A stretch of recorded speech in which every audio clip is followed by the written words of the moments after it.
Good morning, everyone. This is Brandy Harris, one of the Northlake College faculty coaches, and today I'm going to walk you through the process of streamlining your course content using the content collection. You've probably seen content collection under the control panel in your courses before, and maybe you're asking yourself why it even matters. Well, basically, each course in our Blackboard system has a limited amount of space. Every file, link, and assignment you add to your eCampus course counts toward that space limit. Even when you delete a file from your course, it remains in the content collection, taking up space. And so in order for us to keep our courses as streamlined and small as possible, it's important to delete files not just from your course, but also from the content collection. In this video, I'm going to show you how to access, identify, and delete files from your content collection to make your course as organized as possible. Accessing the content collection is as easy as getting into your course. So once you've logged into Blackboard, click on one of your courses. In the Course Management menu, or the Control Panel, click on Content Collection. This is going to give you a couple of options. The first is the content collection for the course that you're actually in. You also have access to all of your other courses' content, any organization content for organizations you're a part of, and any content the institution or DCCCD has released to you. You're going to click on your course's name.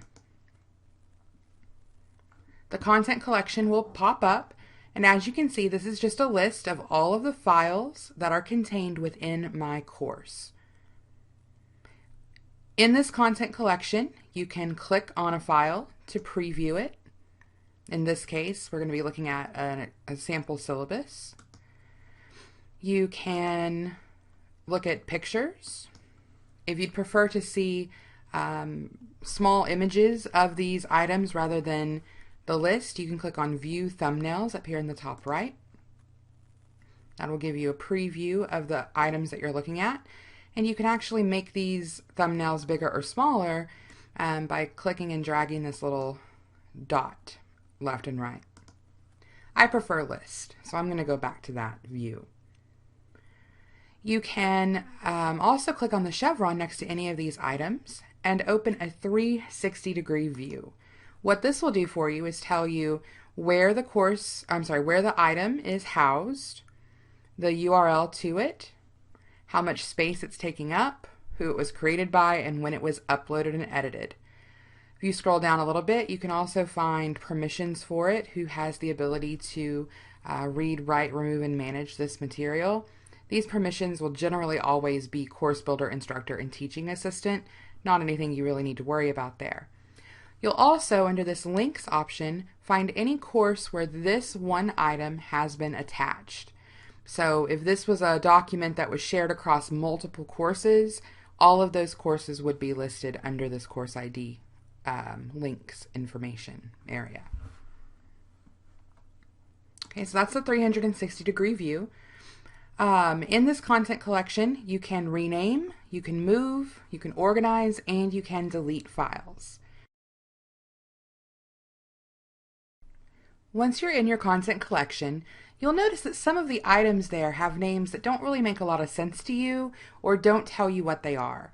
These items should be renamed to make them easier for you to locate and use.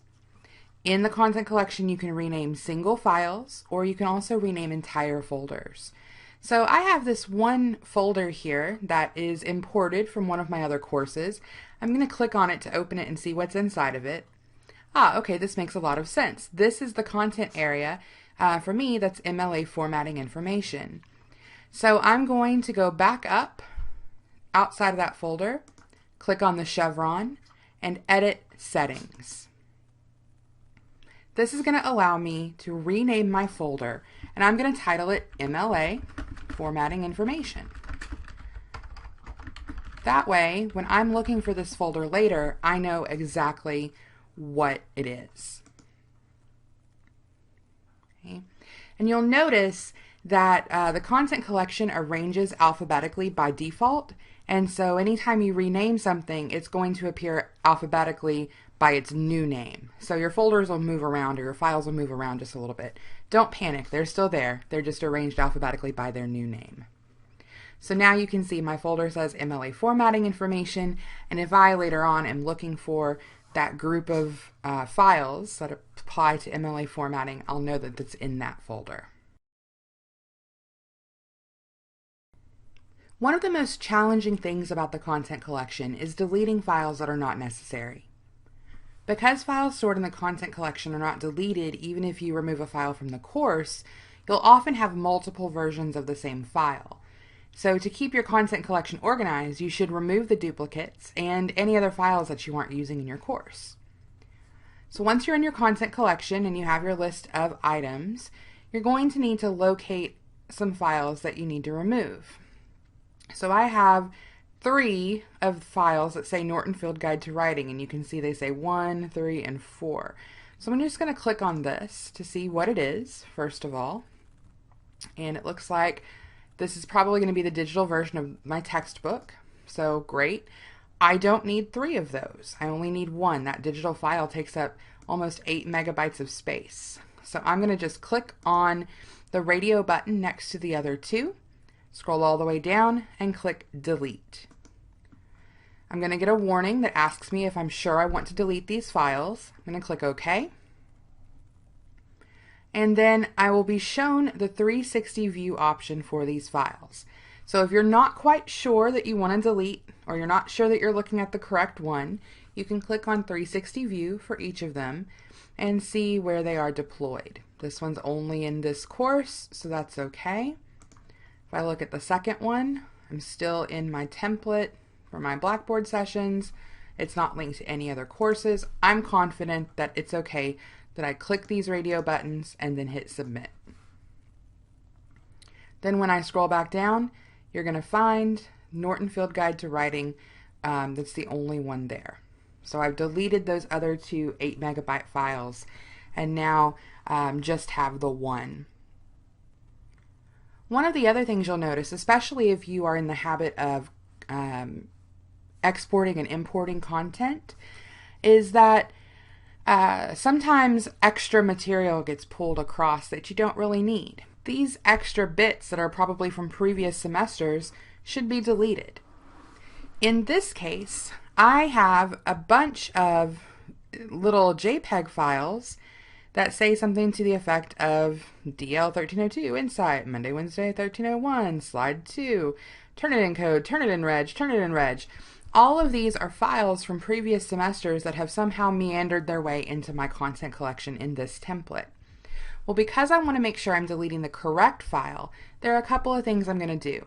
First of all, I'm going to navigate to the area in my course where I would have that image. In my case, it's this Turnitin info and help link. The Turnitin registration info I need is for this class ID, 10257872.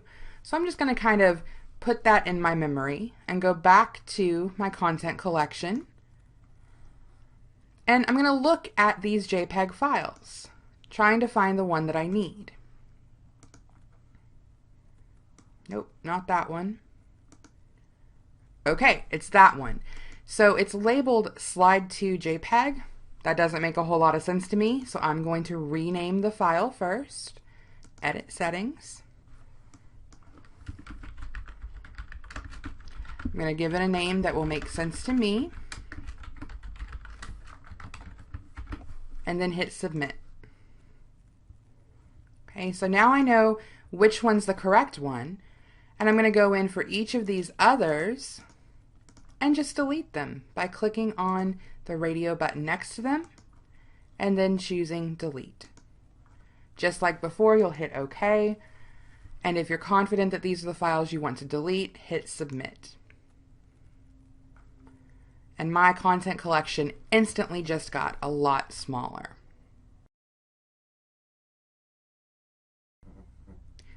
So what happens if you made a mistake while deleting an item, or you need to deploy one of your content collection files in your class? The process of linking to an item in the content collection is very easy. So let's take the first scenario first.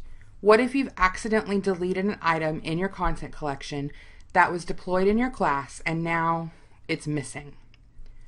Well, when I deleted those 3 textbook extras earlier, accidentally deleted the textbook that I had deployed in my class.